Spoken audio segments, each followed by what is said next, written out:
Welcome to the Postgame Show presented by the Maroon Club, enhancing 23 Division I sports. Join the Maroon Club today. And our player of the game brought to you by Coca-Cola. Experience the Coke side of life. Here is Mike with head coach Kia Damon Olson. Thanks, Gary. Here with Coach Kia Damon Olson. Coach, again, you're right there till the end. A tough rebounding team, tough to go against. Your thoughts? Yeah, I thought that they got the rebounds that you needed to have in some pretty critical situations. We had possessions where we spent, a minute 15 playing defense, and you never really want to do that. So you want to take care of the box outs when you have an opportunity to. So we'll continue to work on it. We'll continue to get better at it. With our size, that should have been an area that we dominated, and we just didn't take care of it as well as we needed to. I thought Chanel did a nice job off the bench for you today. Hit some three-pointers, kept you in the game there. That team shot better three-point shooting than I thought they were going to shoot. Is that something, just the zone? Did you go to maybe the man a little bit too late? No, I wouldn't say that. I would just say it's more so recognition and identification of people. When they get in your areas, making sure we're closer in our zone. We know where the shooters are, and we know our job is to make them dribble. And we let them kind of stand and shoot a little bit and kind of get a rhythm. So, again, those are just things that we can correct and make adjustments on. And just make sure we do that moving forward. But that's just the way the game goes sometimes. No rest. You got Marist, then you got NJIT. So thanks for a couple minutes. Really appreciate it. Thank Good. Let's bring in Jess. Come on in. Jess Booth's going to be our player of the game. Jess Booth, 14 points, 7 assists today, 3 blocks. What presented the issue from your thought about Cornell? What was so tough about them defending? I know you played a lot of zone, then you went to the man late. What were your thoughts about Cornell? I think that they kind of picked out our vulnerabilities in the zone in terms of crashing on the offensive board. So I think that was second chance shots definitely played a role, and also just being able to find our weak spots in the zone and capitalize off of it. Your game obviously coming off the injury. Where do you feel your game is, and where do you need to improve to take it to the next level? I think right now I'm still playing myself into game shape. I need to be able to play 40 minutes defense and offense, so that's kind of what I'm working towards now, being able to keep the same level of intensity throughout the game. And it's nice when you can drive and kick out, and you got Chanel hitting shots, you got Nikki hitting shots. That's your type of game, but you need some of those players to come back healthy, get a little bit more size inside, correct? Yep, exactly, but we'll be okay. When they come back and what we have now, pieces are going to come together. 2 more home games coming up. Appreciate a couple minutes. Thank you so much. Appreciate it. You. Gary, tough one right here, but they'll be back at it on December 1st against Marist. Thanks. Back to you. Mike, good job, and congratulations to Jess for our player of the game, Coca-Cola player of the game. Let's take a look at some of the highlights, and we'll give you a few numbers, and then we'll get out of here. Gary, such a well-played game for a lot of time, and there's our Coca-Cola player of the game, Jess Booth, doing that game in and game out. I mean, she was really the constant offensively for Lafayette. She does a great job slashing and then finishing with either hand. She also does a good job of pushing the ball up the floor. That time she finds her running mate, Nicole Johnson, for the 3.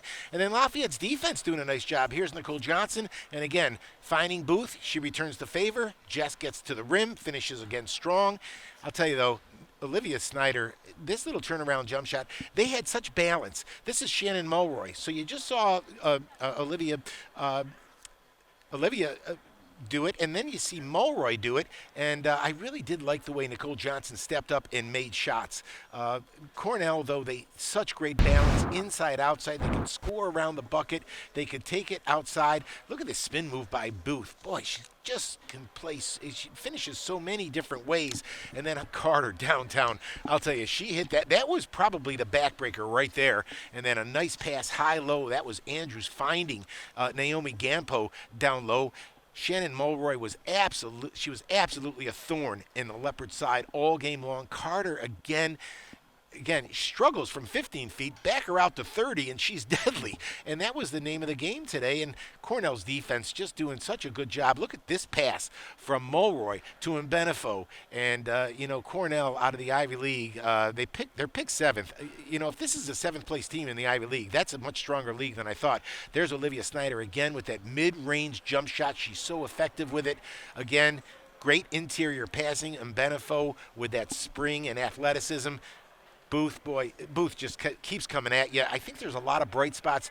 If you want to figure out how to attack in a zone effectively, rack up the Cornell offense against the 2-3 zone, they were very consistent all day long. Here you can take a look at the final stats in the ball game. A field goal shooting about the same. 3-point field goal shooting got much better by Cornell down the stretch. They were just knocking them down. 57% is terrific, as they had in the ball game 8 threes for 14 attempts.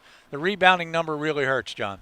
Yeah, absolutely. And again, so many empty possessions by the Leopards, but extra possessions for Cornell. And you talk about the 3-point shooting.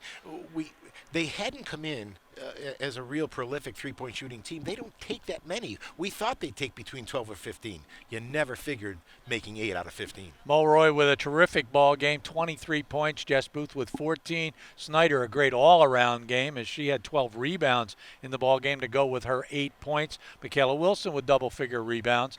Booth with 7 assists, had just a great all-around game today. Wasn't quite enough. And 3-point field goals, Johnson, Nicole, 3 for 6. Will, 2 for 3. And there was some blocks in there. They're one of the best blocking teams in the Ivy League. Blocks not all that important today. But Lafayette goes down to defeat by a 66-55 score. The Leopards fall to 1-5. And Cornell goes to 4-3. We'll be back right here at 6 o'clock on Wednesday when the Lafayette women will take on Marist, the Red Foxes, and the Lafayette men will play on Thursday night. That's a 7 o'clock ball game against Sacred Heart. I'll be here, John will be here, and we invite all of you to be here with us. So for John Sabino and his staff, who did their usual terrific job this afternoon, we thank you so much for joining us. For Mike Joseph, John Leone, I'm Gary Laubach. Goodbye, everybody.